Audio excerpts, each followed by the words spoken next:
going back to your example about why Black autistic boys are less likely to get a diagnosis, and kind of examining the why autism has a stigma in the Black community, and looking at that.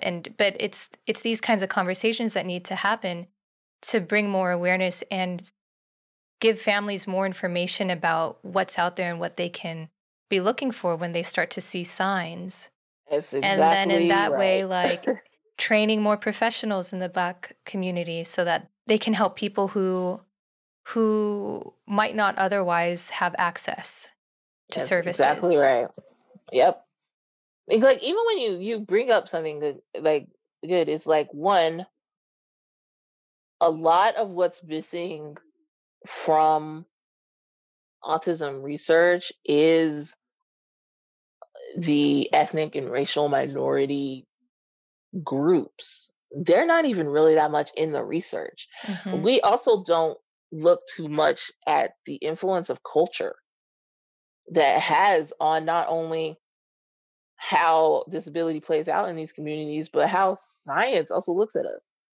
They don't even look at like culture. When I was doing my master's program, and we were reading case studies and looking at patients and trying to give them diagnoses of what we felt that they have, too few were given autism diagnoses to Black and brown children.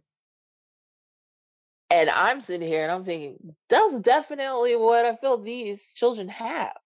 Mm-hmm. And they weren't considering the cultural aspects of how these children's lives were, or even how they were presenting in the evaluations. There's not a lot of inclusion of Black and brown and people in the research. Mm-hmm. And so the treatments and the Exactly. everything else, we're not included, and that has to change. And also we do need more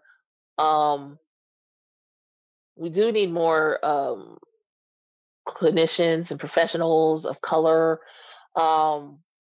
Also, and then you also highlighted something that's incredibly important, is that there's an incredible stigma within the Black community for any type of diagnosis, really.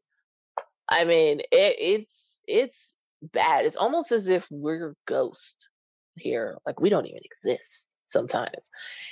And how does that play out for you in your life with your two sons?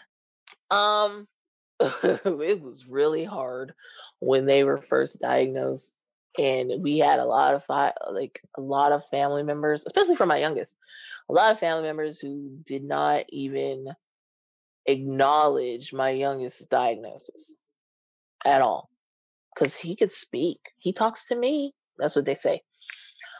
But they don't realize that when he was in school, he went to school from pre-K all the way to like third grade.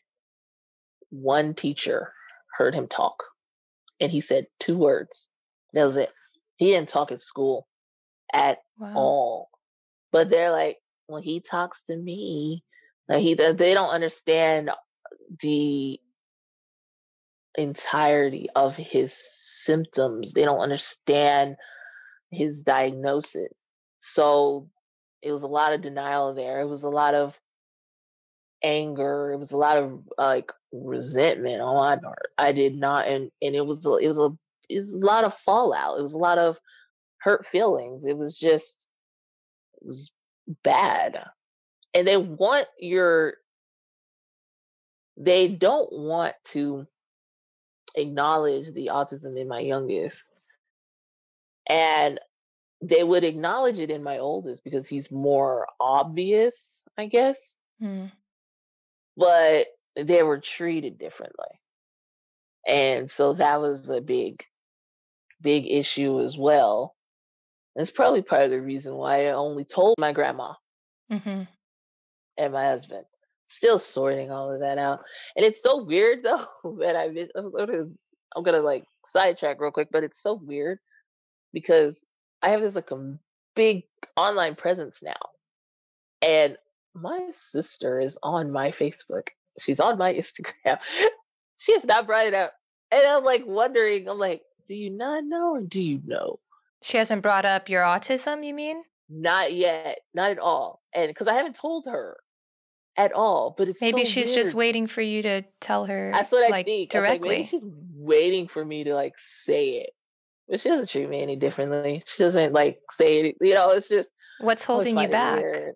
I don't know. I tell my husband, I'm like, we're just gonna sit down one day and I'm gonna do it.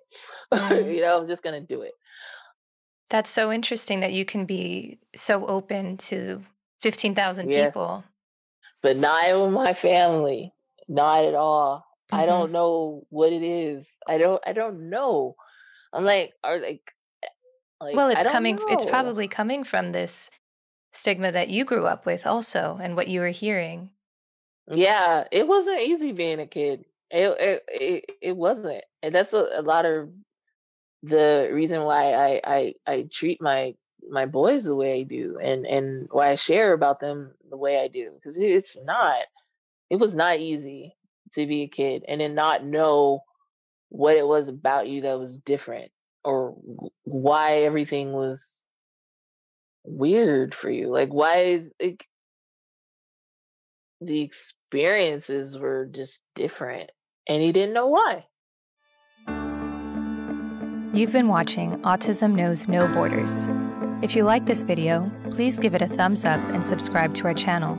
Also, we'd love to hear from you, so let us know what you think in the comments section. Click here to watch this interview in its entirety. You can also find us on your favorite podcast app. Tune in each week for engaging conversations of how people across the globe are inspiring change and building community. Thanks for watching. Take care.